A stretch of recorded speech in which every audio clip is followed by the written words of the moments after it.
Hey, Shug. How are you doing? You having a good day? I'm going to read you one of your favorite books. But first, let's introduce the other attendees. We have Lily. We have your pup. And we have B. As soon as they figured out that I was going to be reading you a book, they wanted to be around. So, what's the name of the book that we're going to be reading? Well, here we go. Walpole. See, that's one of your favorite books. Walpole. Okay, well, let's get to reading it. Walpole by Sid Hoff.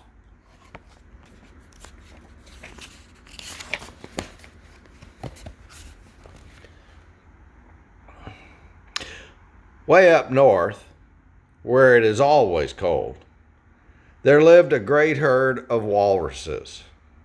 The biggest was Walpole.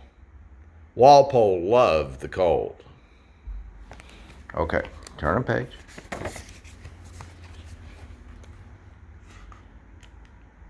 Sometimes the walruses pushed each other to get the best place on the rocks. But no, they never tried to push Walpole.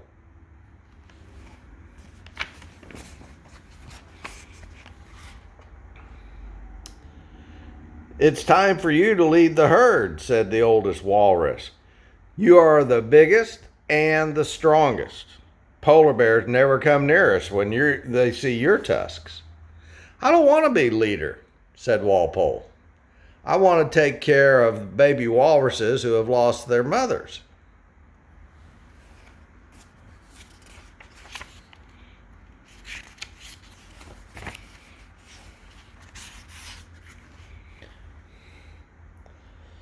Walpole gave the little walruses rides on his back as if he were their mother. He found food for them on the ocean floor.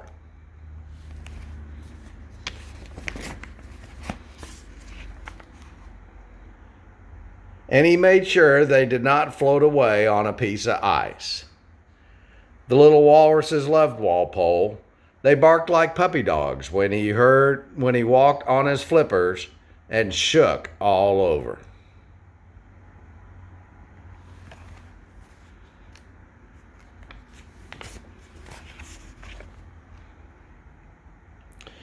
Please be our leader, said the oldest walrus again. No, said Walpole, I'm having too much fun. He dove into the water to find food for 7 little walruses. When Walpole came up, he counted the walruses. 1, 2, 3, 4, 5. 2 little walruses were missing. Where are they? Asked Walpole.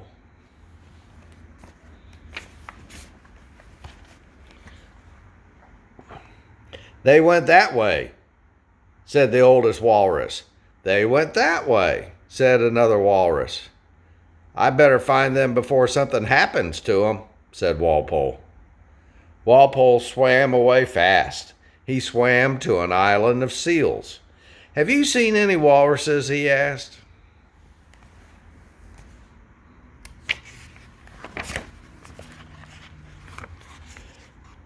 Sorry, said the seals.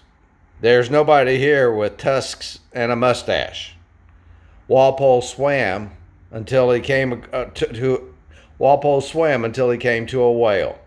Have you seen any walruses? He asked.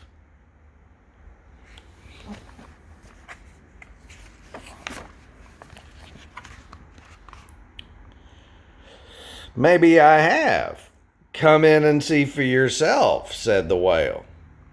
He opened his mouth wide. Walpole swam away very fast.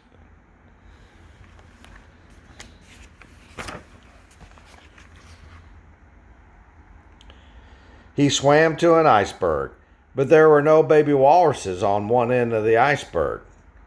And on the other end of the iceberg, there was only ice. Then Walpole saw an Eskimo boy. His boat was stuck in the ice. "Can you get me out?" asked the boy.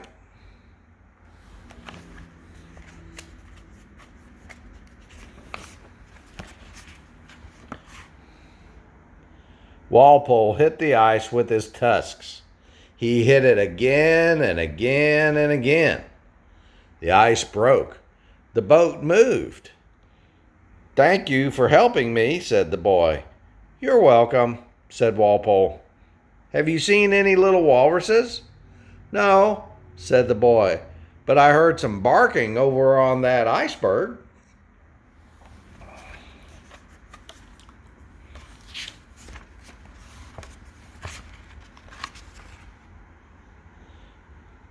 Walpole swam as fast as he could, and there were the little walruses.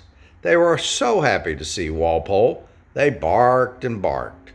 "Someday you will have a nice thick coat of blubber like me," said Walpole, "and you will never get cold." Walpole swam with the two little walruses. "Something seemed wrong with the herd," they said. "Can you swim faster?"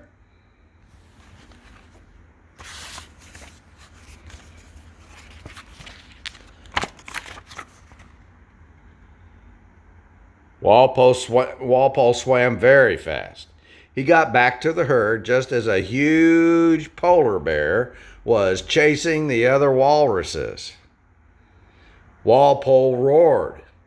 When the polar bear heard him roar and saw his tusks, he took off in a hurry.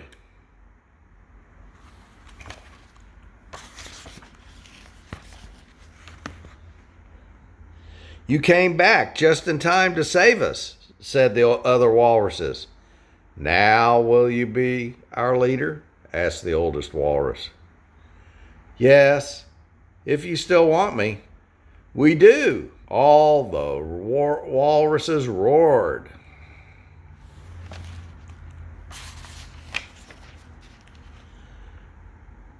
Whoops. And they never had to worry again. The end. Well, what'd you think of that one, Sarah? That's about the same you've always liked. So, I'll tell you what it'll do. I'll go ahead and get ready for practice up on this book so that when you come over next time, we can read it. And you can tell Mom and Ricky that I did read it, and you can say hello to Indy for me, and and then I'll see you just as soon as I can, okay? So you be a good girl. Say hello to Indy. Have a good night sleeping. Love you. Bye.